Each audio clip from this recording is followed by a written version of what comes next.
We had borrowed High Fallen House from a friend we hardly knew. The house stood atop a grassy hill that overlooked the sea, a square, somewhat gloomy Victorian building. It had tall, bay windows that were flanked by dark, twisting pines, their branches reaching up like skeletal hands. The house had a melancholy quality about it, as if the land beneath it had soaked up centuries of sorrow. The bell pull on the double front door emitted a mournful clang every time it was pulled, sending a shiver down my spine. Every time, it sounded like the house itself was alive, groaning from deep within. It was a sound that seemed to echo through the surrounding woods, as if the house had a voice that carried on the wind. A long, winding drive led up to the house, lined with laurel bushes. The stable block behind the house was unused, its cobbled courtyard covered in thick moss. The garden surrounding the house had been walled off, and it was said that it hadn't been tended to since 1914, when the gardeners had gone off to fight in the war. Only one of them had returned.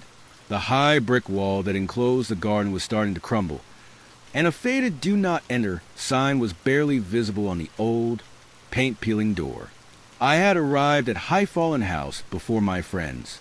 They were to come by train the next day, and I was going to collect them.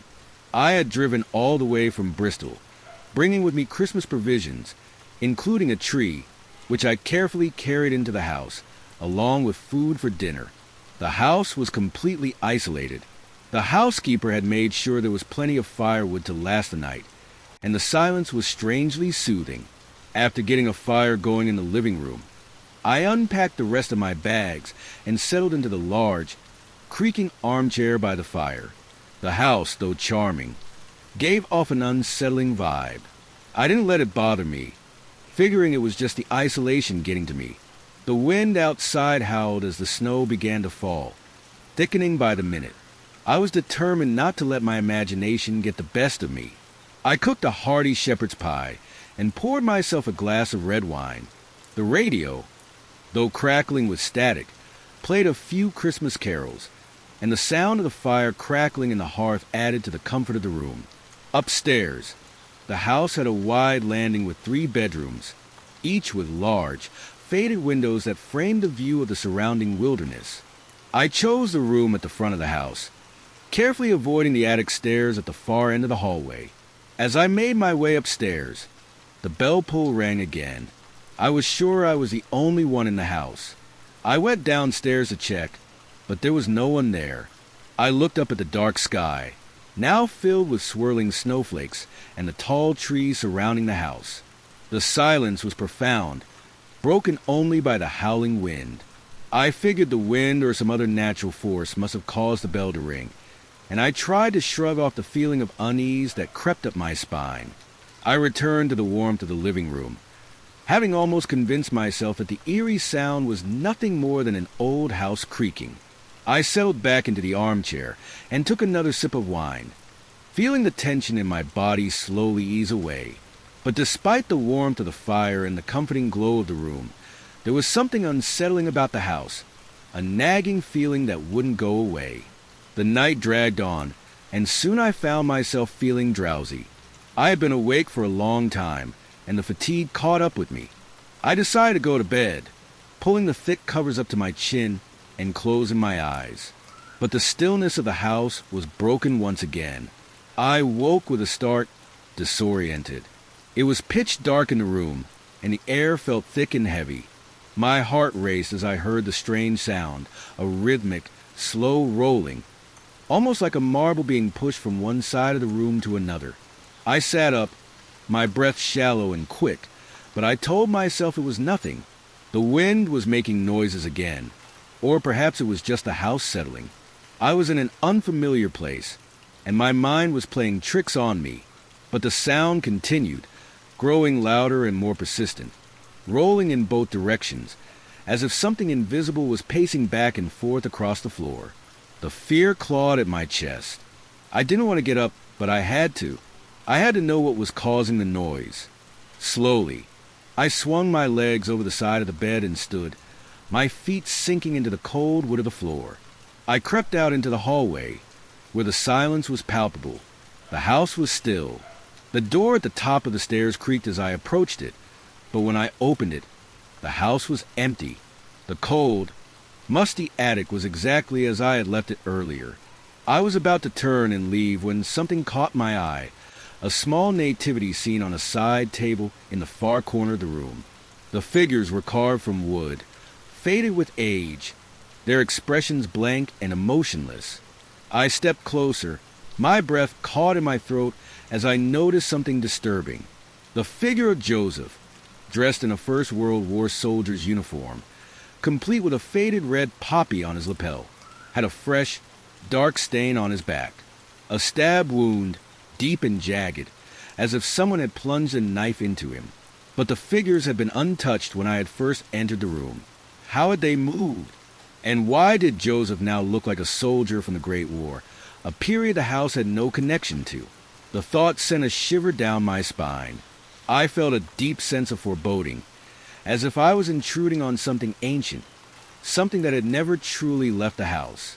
I quickly left the attic, my head swimming with questions, and went back to the warmth of the living room.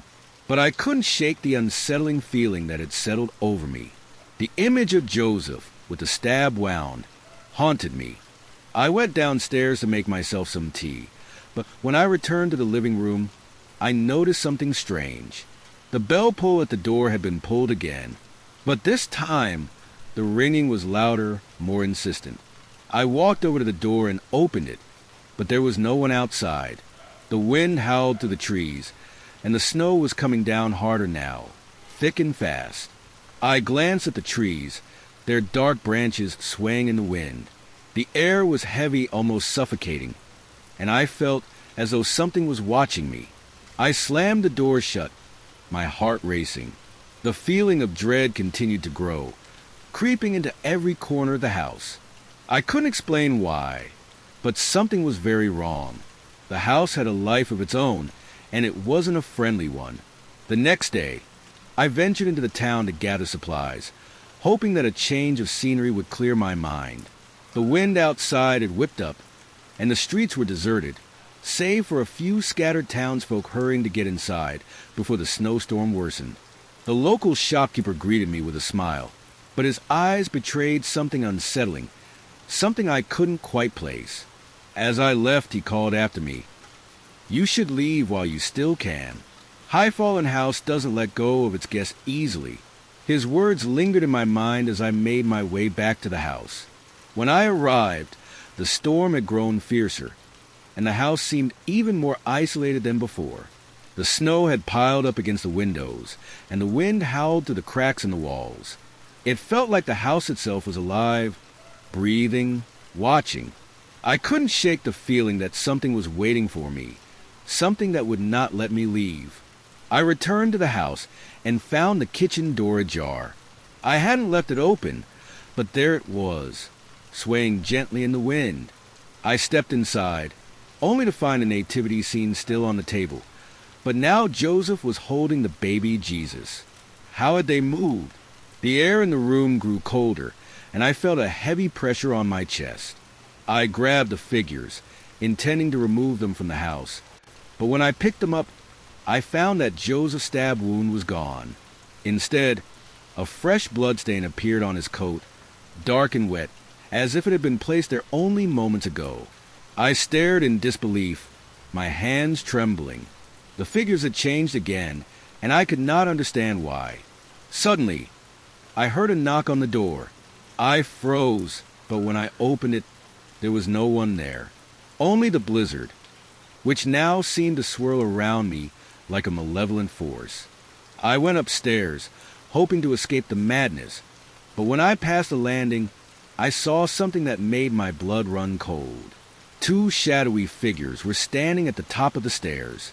One was smaller than the other, their forms blurred by the snow and darkness outside. But as I looked closer, I realized that they were not human. Their bodies were twisted, deformed, as though something inhuman was wearing the skin of a person. The taller figure turned its head toward me, its eyes glowing red with an unnatural fire. I backed away, my heart pounding. I stumbled into my room and locked the door behind me, but I knew it was too late. The house had claimed me. It would never let me leave.